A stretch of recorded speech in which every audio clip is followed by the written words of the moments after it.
Kini ang GMA Regional TV, One Mindanao. Aniya na ang mga dagkong balita karong adlaw sa One Mindanao. Insidente sa pagpangdagit sa Turil, Davao City. Hinimo-himo lang sa 17 anyos nga babaeng giingong biktima sumala sa kapulisan. Giingong biktima, kasuhan. Pipila ka stilt houses sa Bungaw, Tawi-Tawi. Naguba tungod sa dagkong balod. PNP Chief General Nicolas Torre III. Dili daw sigurado nga mapatuman ang 3-minute response time sa Davao City tungod daw kay Acting Mayor Baste Duterte. Davao City, we cannot assure that because the mayor there is a little bit... Mag-igsuon nga nagginukdanay og kutsilyo, nakuhaan og video sa Cagayan de Oro City.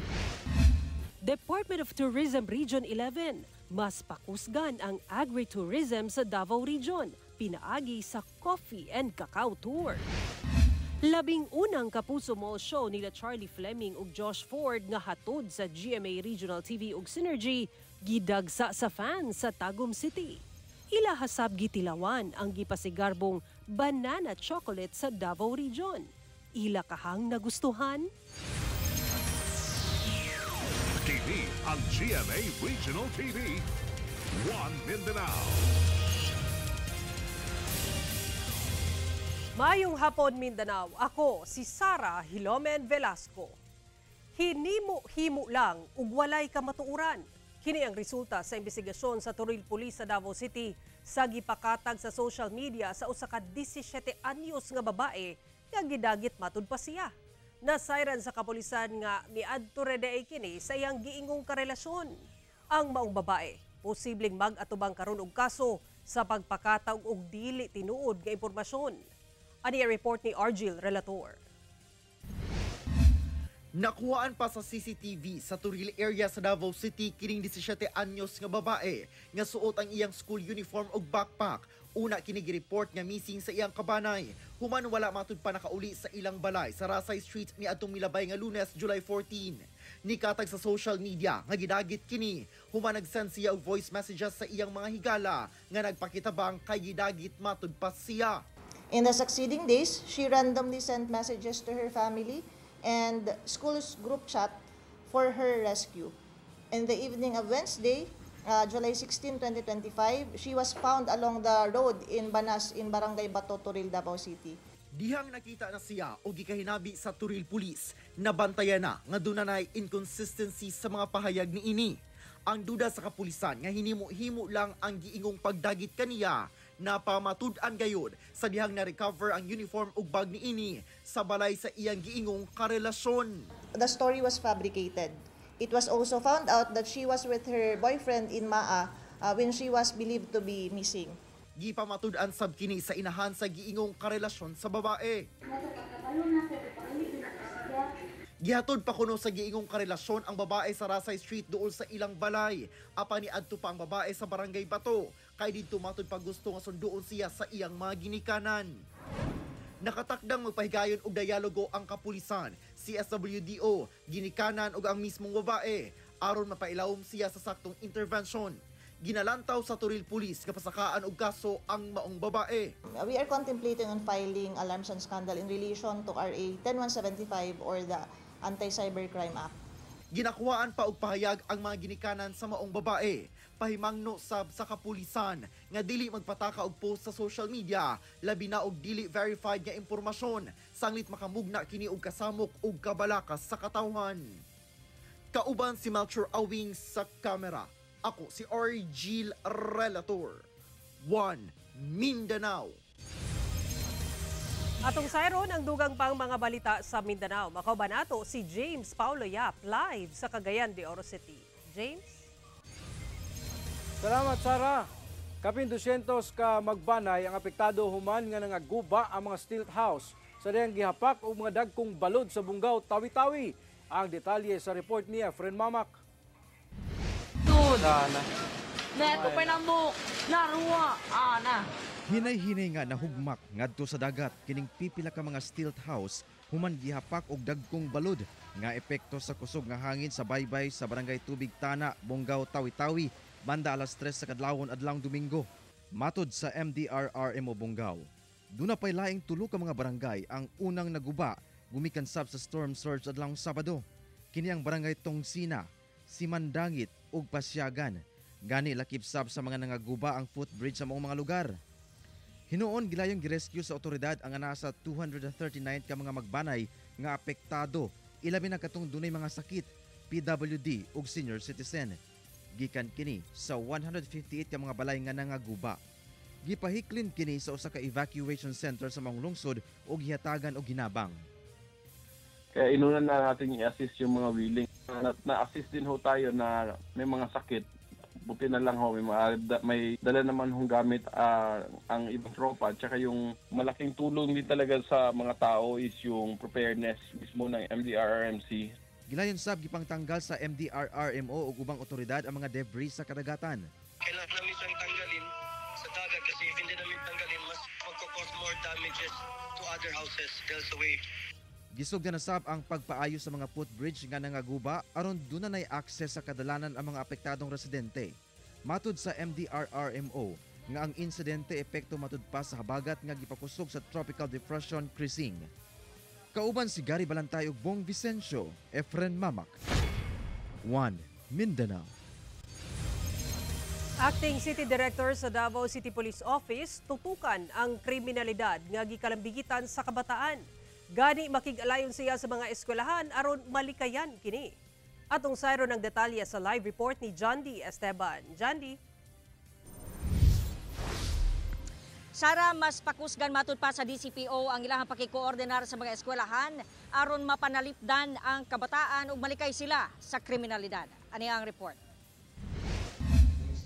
Usa sa mga tutukan sa bagong Acting City Director sa Davao City Police Office nga si Police Colonel Manan Muarip mao ang mas pahugtan pa ang pakigalayon sa mga eskwelahan aron malikayan ang krimen nga kalambigitan sa kabataan ug aron dili sila mamahimong biktima.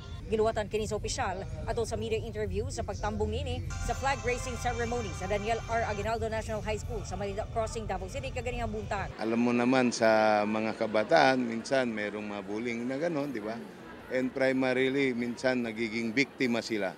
Tuturuan natin sila, i-aware natin sila at sila rin ay magiging very aware dun sa kanilang paligid. So, kailangan talagang i-engage natin sila through the school authorities. Atol sa mga seremonya, gitunol sab ni Muarip ang pasidungog alang sa mga operatiba sa Talumo Police Station sa kalampusan niini sa anti-drug operation nga gipagurahan sa Station Commander nga si Police Major Genesis Oriel. But usab daw nila nga ipaduol ang kapulisan sa komunidad labi na sa mga estudyante aron mamahimong inspirasyon kanila labi na sa mga buot mamahimong pulis puhon. Tingnan niyo ang ating mga kapulisan. They stand still, they are very disciplined. Discipline is paramount to succeed. Samtang gidugang ni Colonel Muarip nga walay dakong kausaban nga ipatuman ilawom sa iyahang pagdumala sa DCPO. Apan pahugtan na lang ang implementasyon sa mga daan ng mga programa o pulisiya. But we will just enhance the programs for them na ma-achieve nila natin yung enhance more peaceful Davao City. Sara, karong hapon lang no, nag-courtesy call si Police Colonel Muarip kang Davao City Acting City Mayor Sebastian Baste Duterte. Og sumala sa Davao City Police Office, nagparayag si Acting City Mayor Baste sa iyahang suporta sa bagong Acting City Director alang sa mga plano o mga programa na ini alang sa peace and order sa syudad. Og si si Colonel Muarip nagparayag sab sa iyahang pasalamat sa Acting City Mayor Baste Duterte sa iyahang pagsalig og commitment og iyahang gipunto nga dako ang papel no sa kining pagtinabangay sa lokal nga paggamhanan ug kapulisan sa pagpatunay sa kalinaw ug kahapsay sa Davao City. Sara. Okay, daghang salamat, John D. Esteban. Ikaduhang sagunson nga usbaw sa presyo sa mga produktong petrolyo ang ipatuman ugma July 22. Sa gianunsyo sa Sea Oil Philippines Corporation ug Shell Pilipinas Corporation, anaa sa 40 centavos ang isaka sa matag litro sa gasolina. Ang diesel anaa sa piso ug 10 centavos matag litro ang usbaw. Samtang ang kerosene anaa sa 70 centavos matag litro ang taas presyo. Ang clean fuel o petrogas susama sabang usbaw gawas lamang sa kerosene nga wala sila'y baligya. Sumala sa Department of Energy Oil Industry Management Bureau kon DOE-OIMB nga kiniepekto sa nagkataas nga demand sa lana ug kabalaka sa tariff policy sa Estados Unidos.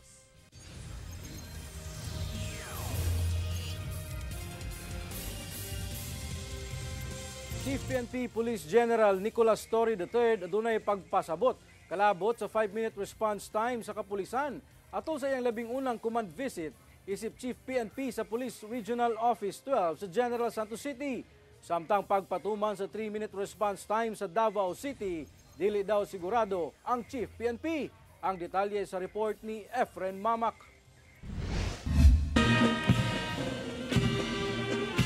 Nagpahigayon og labing unang command visit si Philippine National Police Chief Police General Nicolas Torre III sa Police Regional Office Region 12 sa General Santos City adlawng Sabado. Tumong niini ang giingong talk to men kung asa giyatagan niini og higayon nga madungog ang issues ug concern sa mga pulis.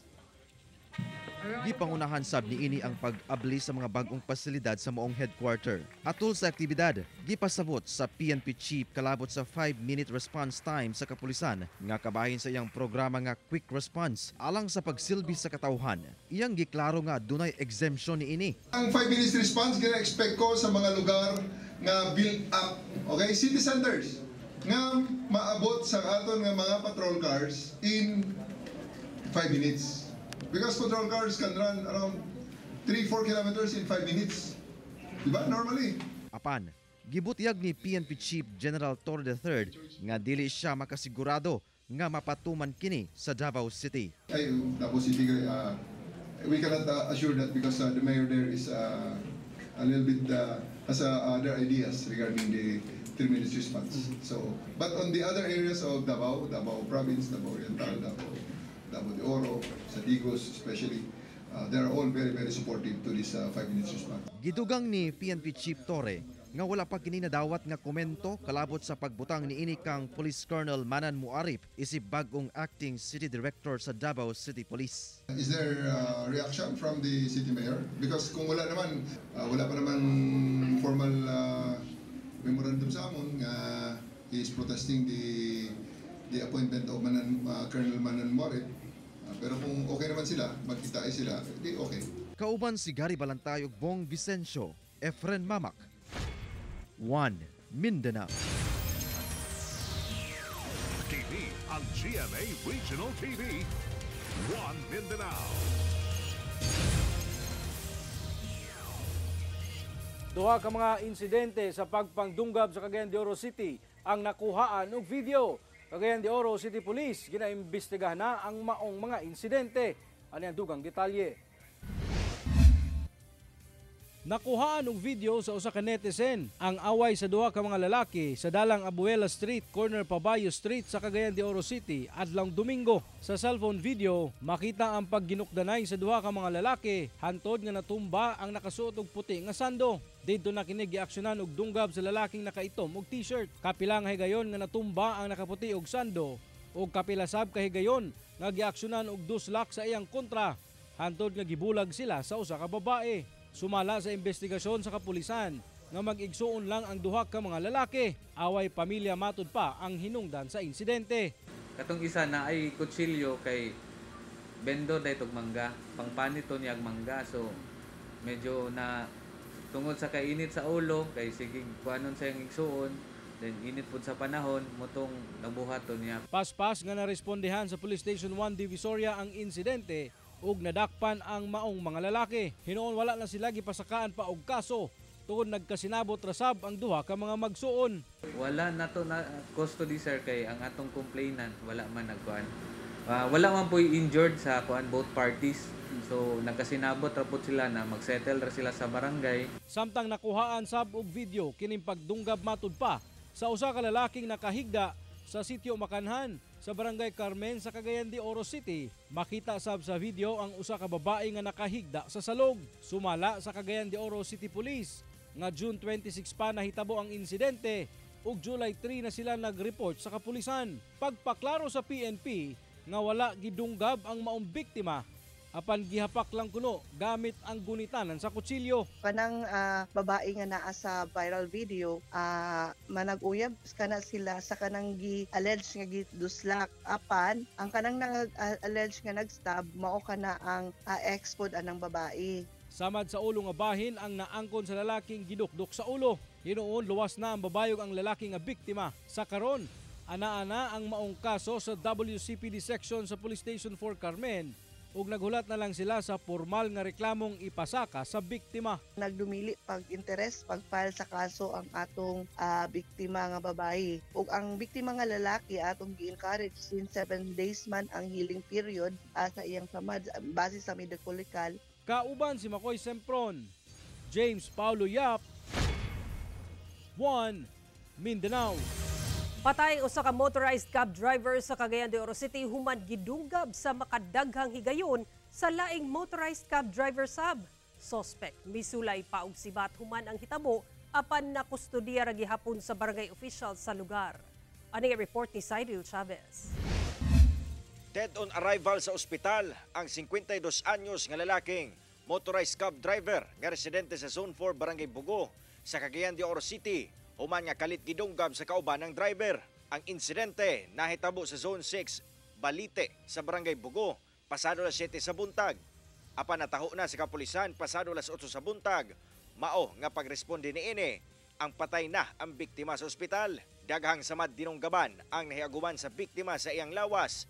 Hinungdan siyang hinanaling kamatayon. Ang na-declare sa investigasyon, naalang sila'y panaglalis o panagbingkil na niresulta sa gideclared nga 9 stab wounds nga na aguman sa atong biktima asa may liog nga bahin o sa tibok parte sa nagkalain-laing parte sa iyang lawas. Human ang krimen, gilayon sab misibat ang suspect nga giilang motorized cab driver asab sa lugar. Sa hot pursuit operation sa Puerto Police Station Batok suspect na turnover kanila sa tabang nasab sa barangay officials ang suspitsado. Ang ato lang pahimangno sa atong katawhan nga kung mahimo ang atong mga koneksyon o atong mga interaction sa atong isig katawo ibutang nato sa mabugnawng una-huna tungod kay dili maayo ang resulta kung ato kining ipaabot sa mainiton nga panagbangi. Ginasuwayan pa sa GMA Regional TV 1 Mindanao nga makuha ang pahayag sa suspect apan daan na kini miangkon sa sala nga iyang nahimo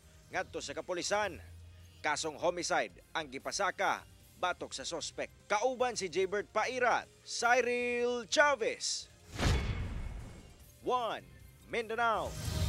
Usa ka senior citizen nga lalaki ang gipaulanan og bala samtang natulog sulod sa iyang balay sa Libuna, Bukidnon. Away sa yuta, posibleng hinungdan sa krimen. Ani report. Nabulabog sa sunod-sunod nga buto sa pusil ang mga residente sa Zone 6, Barangay Kinawi sa Libuna, Bukidnon. Pasado alas 12 sa kadlawon adlawng Miyerkules, gipaulanan na diay og bala ang panimalay sa usa ka 70 anyos nga lalaking biktima. Samtang natulog kini sulod sa iyang balay, kauban ang iyang asawa. Sumala sa mga silingan sa biktima nga dili moubos 30 ka buto sa pusil ang ilang nadungog. Aya miniduol dire sa area. Mga 10 minutes pa nilabay siguro to. Palurang pa ninyo?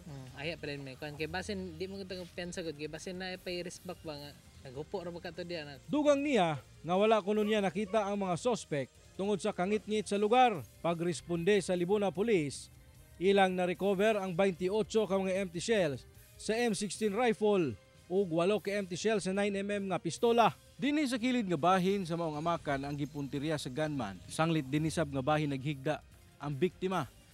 Buslot-buslot ang kahimtang niini nunot sa pagpaarak sa suspect nga gikamatay sab sa usa ka binuhing manok sa biktima. Away sa yuta ang usa sa mga ginalantaw nga motibo sa krimen. Nasayran nga dili lang kini ang unang higayon nga gipusil ang maong biktima. Gisuwayan pa kuno pagsunog sa mga suspect ang balay sa biktima apan natabang kini sa mga silingan. Niadtong March 29 nahitabo na gihapon ang sa mga insidente sa pagpusil sa maong biktima og kini identified ang maong suspetsado og na-file na pod sa ato ang kapulisan sa Libuna ang kaso nga attempted murder. Gituuhan nga kini nga insidente karon kaganina ang mao gihapon nga suspetsado no mo'y naghimo. Tulo ka samad pinusilan ang naangkon sa biktima. Kinsa padayon nga ginatambalan sa ospital. Swerte sab nga wala na igo sa bala ang asawa ni ini. Padayon ang investigasyon sa kapulisan sa maong kaso. Kauban si Makoy Sempron, James Paulo Yap, 1 Mindanao. Usa ka 21 anyos nga rider ang patay human nadatugan sa natumbang punuan sa kahoy sa kalsada sa lungsod sa Mainit sa Surigao del Norte. Giling girespondihan sa mga personay sa Mainit MDRRMO sa Surigao del Norte ang usa ka rider nga nadatugan sa natumbang punuan sa duldul nga kahoy Sabado sa tungang gabi.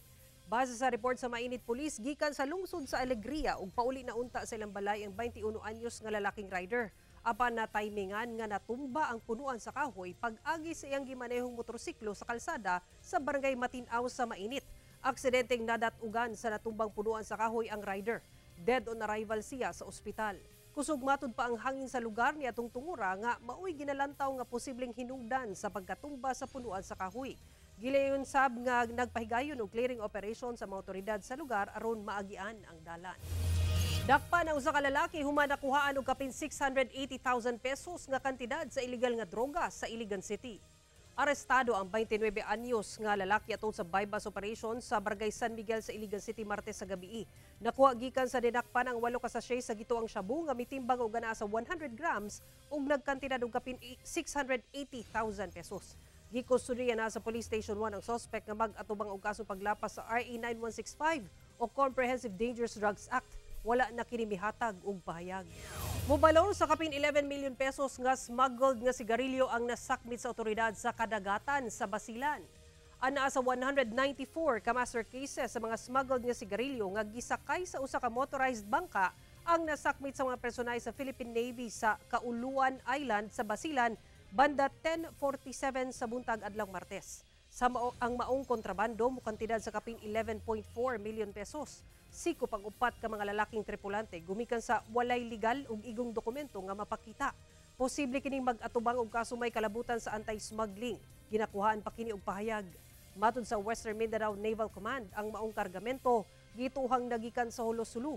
Nakatakda kining ibiyahe padulong sa Malangas, Zamboanga, Sibugay. Gikustudiya na sa Bureau of Customs sa among kontrabando alang sa saktong disposisyon. Nahimong kulbahinam alang sa mga supporters ug kabanay ni kanhi Senator Manny Pacquiao sa General Santos City ang boxing fight niini batok kay WBC welterweight champion Mario Barrios sa Las Vegas. Apan gikakurat ang majority draw o tablang nga resulta sa dula. Ang detalye sa report ni Efren Mamak.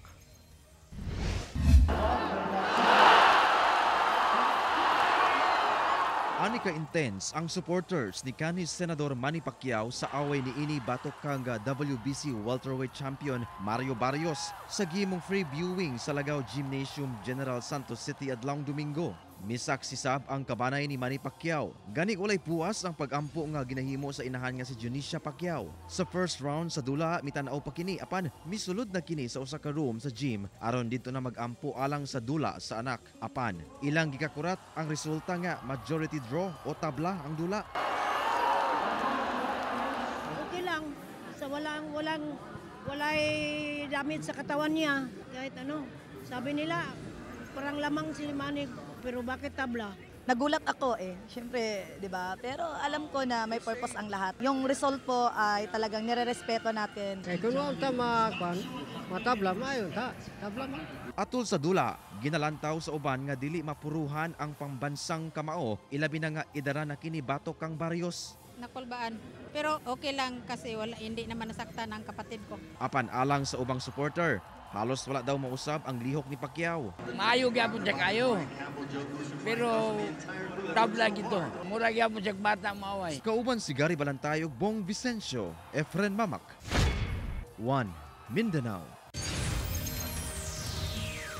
TV ang GMA Regional TV.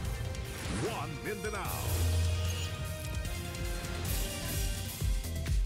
Nag-enjoy pag-ayo ang mga kanhi kapuso housemates ni Kuya nga sila si PBB Collab Edition 3rd Big Placer Charlie Fleming ug alumnus Josh Ford sa ilang 11 kapuso ball show nga hatod sa GMA Regional TV og Synergy nga gipahigayon sa Tagum City.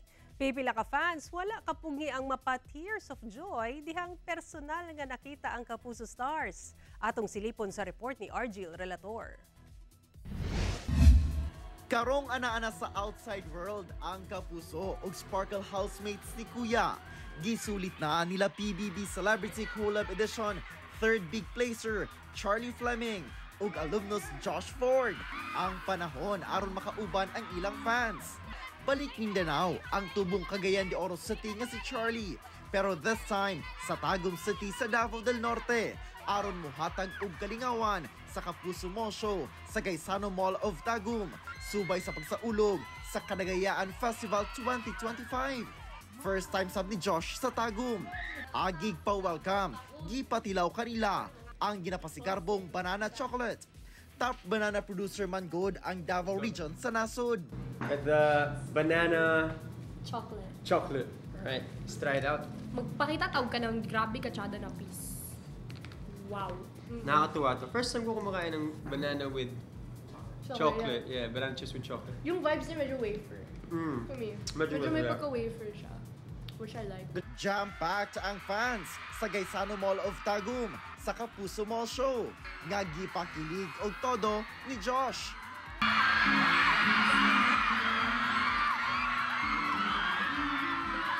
Dili na gayud mahimutang ang fans dihang nakitang mag-perform si Charlie.